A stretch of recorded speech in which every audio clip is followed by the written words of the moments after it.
We don't quite really know the extent of Tanner Mangum's skill sets. We're still in the discovering part of it. But as a true freshman, there's a lot for him to learn. And, we're not going to just pause and stop. The BYU football team had about as exciting of a start to the 2015 season as you could possibly imagine, but lots of ups and downs in BYU's 33-28 win at Nebraska.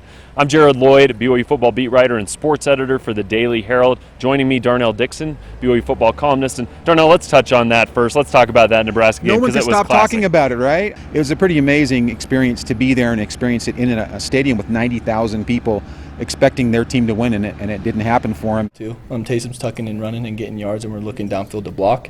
Now we're looking downfield to get open, catch a ball from Tanner. I think we're going to be throwing the ball around a little bit more. But with Tanner, he's ready to sling, and so he's told be ready. We're going to be rotating, we're going to be throwing the ball around. But there is a reality check with the Taysom Hill injury, in my opinion, and I think that might ground them more than it might otherwise have, just because they don't have Taysom anymore. We've been talking about it. It's the same thing. Stu was a drop back pass type of guy, and same with Tanner. Without Taysom back there, it is different, but we're prepared for it. Tanner Mangum showed that he can come into a difficult situation and play well. But I also think the receivers will make it easy for him to make good plays.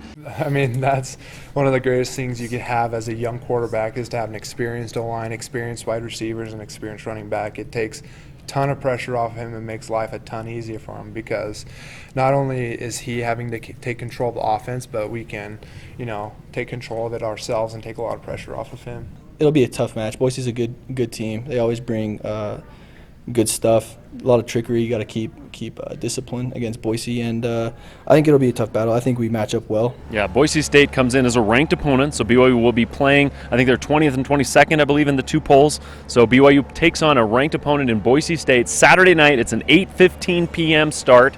We'll be there. Looking forward to see how BYU does, coming off the high. Also with Tanner Mangum, lots of question marks. But, it's early on in the year, and this is a chance for BYU to make another statement.